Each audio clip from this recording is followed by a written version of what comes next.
নমস্কাৰ সকলোকে পুনৰবাৰ স্বাগতম জনাইছোঁ। আজি এই ভিডিঅ'টোত আমি আৰ্ট এণ্ড ক্ৰিয়েটিভ এডুকেশ্যন যোনখন ফাৰ্ষ্ট চেমৰ তাৰ 2024 এণ্ড ইভালুৱেশ্যনৰ যিখন পেপাৰ আহিছিলে তাৰ সমাধানসমূহ আগবঢ়াবলৈ চেষ্টা কৰিছোঁ। 1 মাৰ্কৰ কুৱেশ্যনখিনি আমি গুগলৰ পৰা সংগ্ৰহ কৰিছোঁ, কাৰণ গুগল বাবা লাগিবই আৰু। তাৰ পাছত বাকী আপোনালোকৰ যিহেতু স্ক্ৰিপ্ট লিখিবলৈ আহে সেইটোতো নিজেই কৰিব লাগিব, আৰু আৰ্ট আপোনালোকে নিজে অংকন কৰিব লাগিব। গতিকে এইখিনিত আপোনালোকে নিজেই চাই যাব। বাকী 1 মাৰ্কৰ যিখিনি কুৱেশ্যন মই সেইখিনি আৰু 2 মাৰ্কছ আৰু যি কি কুৱেশ্যন আহিছিলে তাৰ এটা চলিউশ্যন ভিডিঅ' হিচাপে ভিডিঅ'টো লৈ আহিছোঁ। গতিকে ভিডিঅ'টো শেষলৈকে চাব বুলি আশা থাকিল। প্ৰথমটো কুৱেশ্যন আছিল, কলা চিত্ৰৰ সৃষ্টিকৰ্তা কোন আছিল? ইয়াৰ উত্তৰটো হৈছে পাবলো পিকাছো আৰু জৰ্জ ব্ৰাক। আৰ্লি 20th চেঞ্চুৰীত তেওঁলোকে ইয়াৰ ইনভেনশ্যন কৰিছিল বুলি কোৱা হয়। ছেকেণ্ড কুৱেশ্যনটো আছে যে ভাস্কৰ্য কলাৰ এটি মাধ্যমৰ নাম লিখা। ভাস্কৰ্য কলাৰ এটি মাধ্যম হৈছে ব্ৰোঞ্জ।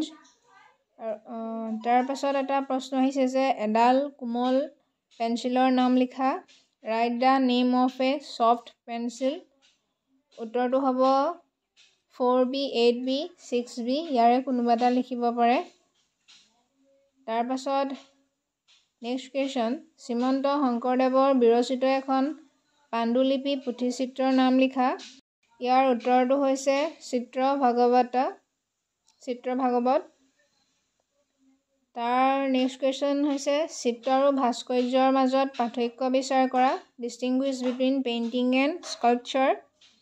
ইয়াৰ উত্তৰটো হৈছে পেইণ্টিং হৈছে দ্বিমাত্ৰিক, অৰ্থাৎ পেইণ্টিংসমূহ 2D ফৰ্মত আমি দেখিবলৈ পাওঁ, আৰু স্কাল্পচাৰ ভাস্কৰ্যসমূহ হৈছে ত্ৰিমাত্ৰিক বা 3D আৰ্ট ফৰ্ম। তাৰপাছত আহিলে পেইণ্টিংসমূহ আমি কাঠত, কেনভাছত, পেপাৰত, ৱালত ৰং তুলিকাৰ দ্বাৰা অংকন কৰোঁ। আনহাতে স্কাল্পচাৰ বা ভাস্কৰ্যসমূহ নিৰ্মাণ কৰা হয় clay, wood, stone, metal, plaster এইবোৰৰ সহায়ত, হয়নে?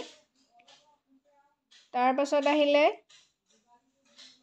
এক্সাম্পল পেইণ্টিঙৰ লিঅ'নাৰ্ড দা ভিঞ্চিৰ মনালিছা, আৰু ভাস্কৰ্যসমূহ আমি দেখোঁ যেনেকৈ মূৰ্তিসমূহ এই ভাস্কৰ্যৰ অন্তৰ্গত। তাৰ পাছত আহিছে নেক্সট কুৱেশ্যন, কলা কি? এই কলাৰ উত্তৰটো মই ইয়াত লিখি দিছোঁ।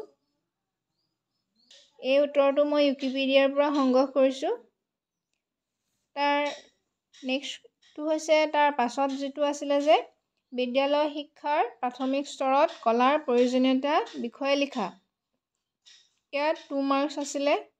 কলা কি আৰু বিদ্যালয়ৰ শিক্ষাৰ প্ৰাথমিক স্তৰত কলাৰ প্ৰয়োজনীয়তাৰ বিষয়ে লিখা। এই গোটেই প্ৰশ্নটোত 3 আছিলে।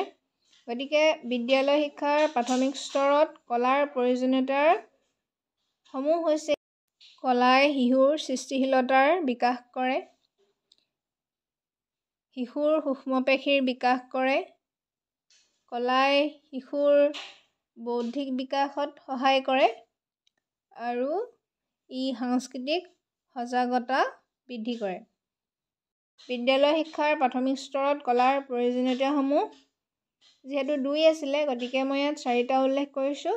আপোনালোকে এই বিষয়ে আৰু 1-2 লাইন সংযোগ কৰি লিখিলে সম্পূৰ্ণ মাৰ্কছ পাব বুলি ক'ব পাৰি।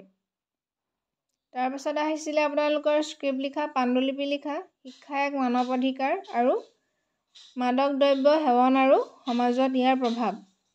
তাৰ পাছত আপোনালোকক অংকন কৰিবলৈ আহিছিলে মাছ ধৰি থকা মাছমৰীয়া, গৰুৰ সৈতে গৰখীয়া, আৰু আহাৰ বিচাৰি থকা চৰাই। গতিকে এইসমূহ মই আপোনালোকক এটা আভাস দিলোঁ কেনেধৰণৰ প্ৰশ্ন আহিছে।